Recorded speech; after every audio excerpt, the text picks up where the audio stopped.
My graduation day.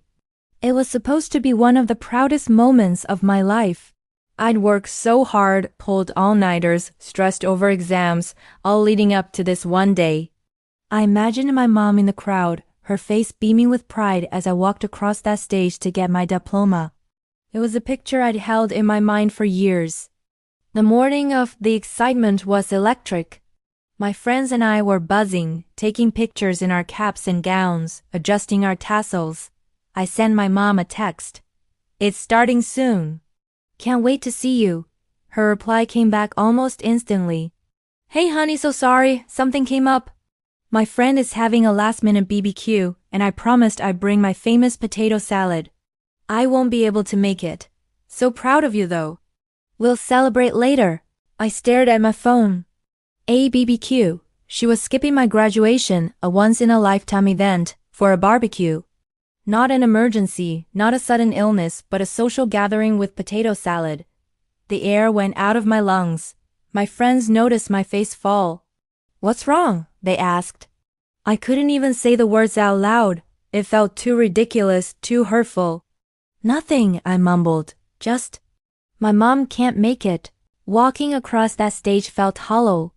I smiled for the camera, shook the dean's hand, but the joy was gone. It was replaced by a cold, heavy feeling in my chest. I saw my friends' parents waving, cheering, some even crying happy tears. And my mom's seat was empty. All for a barbecue. Later that evening, my phone buzzed again. It was her. "How was it? Send me pictures."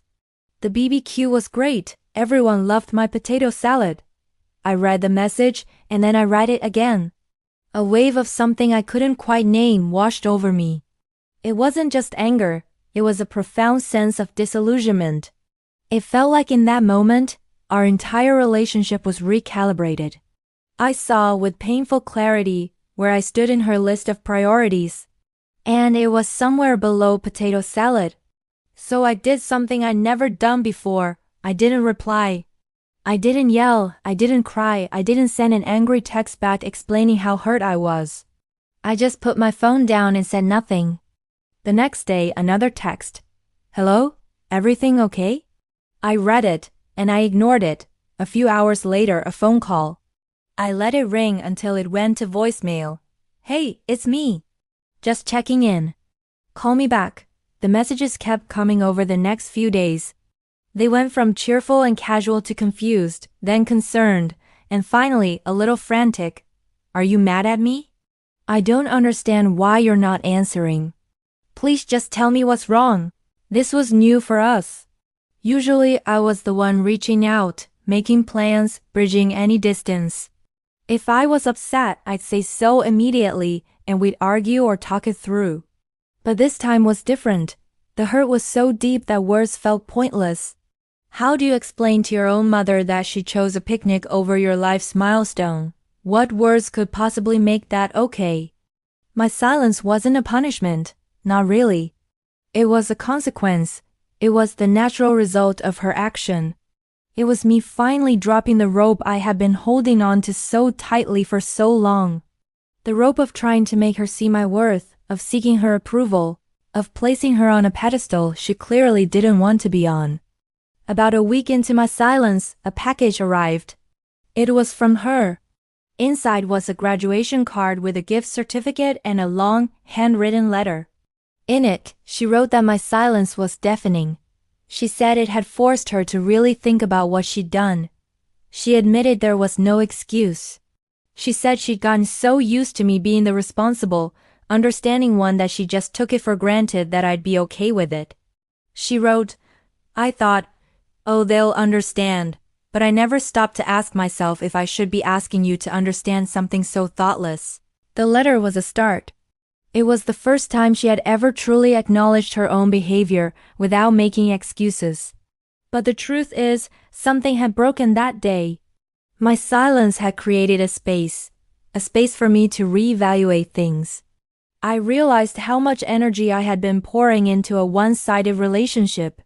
I was always the one to call, to make plans, to forgive and forget. Her choice wasn't a one-off mistake. It was a symptom of a much larger pattern. I finally did call her back. The conversation wasn't explosive, it was quiet and honest. I told her, calmly, exactly how her decision had made me feel. I told her it wasn't just about missing the ceremony, it was about feeling like an afterthought. I explained that my silence wasn't a game. It was me processing a deep hurt and realizing that our dynamic had to change. I couldn't be the only one putting in the effort anymore. Things are different between us now. The relationship isn't broken, but it has been rebuilt on new, more realistic foundations. I don't chase her affection anymore. I've learned to find that validation within myself. Our conversations are more intentional. The silence taught me that my peace is valuable. It taught me that sometimes the most powerful thing you can say is nothing at all, allowing the echo of your absence to speak for you. It showed her what my presence was worth by finally letting her feel what it was like when it was gone. And it taught me to graduate, not just from college, but from the need for an approval that was never coming in the way I needed it to. Sometimes, you have to let go of the picture in your head of how things are supposed to be and accept them for what they are. And in that acceptance, you find a new kind of freedom. Thank you so much for listening to my story. If you've ever felt like this, know that you're not alone. Your feelings are valid. Don't forget to hit that subscribe button for more stories about life, learning, and navigating the messy parts of it all. See you in the next one.